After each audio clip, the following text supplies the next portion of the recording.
Тұмау кең тараған вирустық ауру. Дерттің басталуы да, асқынуы да тез. Тұмау болғанда қызу көтеріліп, бүкіл сүйегіңіз сырқырайды. Бойыңызды әлсіздік билеп, тамаққа тәбетіңіз нашарлайды.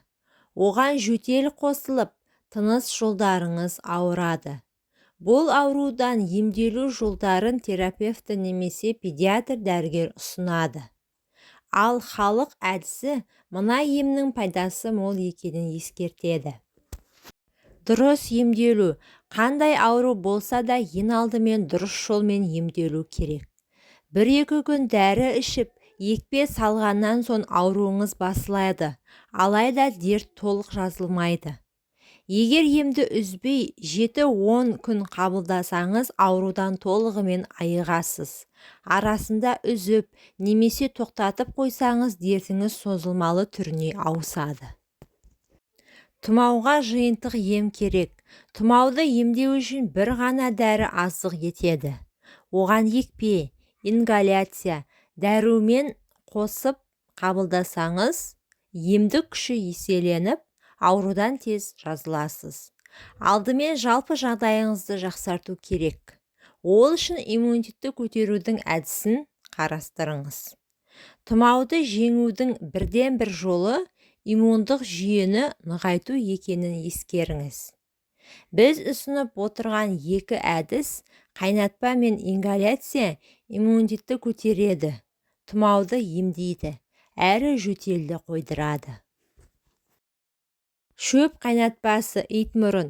Кептірілген итмұрын шөбінің 5 ас қасығын 1 литр қайнаған суға салып отқа қоясыз. 10-15 минуттай бауы отта қайнау керек. Белгіленген уақыттан соң оттан алып 8-10 сағат тұндырып қойыңыз. Осы уақыттан соң тұнбаны сүзіп алып 1 стаканнан әр 2-3 сағат сайын ішесіз. Татымы ұнамаса 1 шай қасық бал, тосап, немесе қант қосуға болады. Емді 1 апта бойы қабылдаңыз. Жөке. Бірдей көлемде жөке гүлі мен аюбадам шөбін араластырыңыз. Қоспаның 2 ас қасығын 1 стакан қайнаған суға салып отқа қоясыз. 5-10 минуттан соң оттан алып қақпағын мықтап жабыңыз. Бөлме температурасында жылған кезде сүзіп алып шыны ыдысқа құйыңыз. Дайын болған емдік сусынды жылы күйінде 2-ге бөліп ішіңіз. Жөке тұнбасына бал немесе таңқурай қосып ішсеңіз, емдік қасиетін еселейді. Лимон қабығы.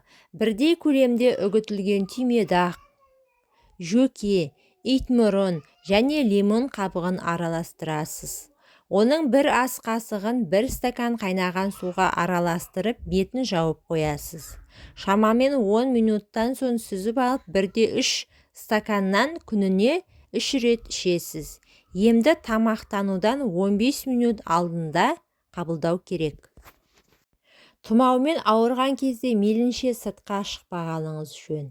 Нәрлі әрі құнарлы тағамдарды аз-аздан, бірақ күніне 5-6 рет жеңіз. Сұйықтықты көбірек ішіңіз. Дәрі-дәрмекті, емдік тұнбаны ішіп алған соң жылы оранып жатыңыз.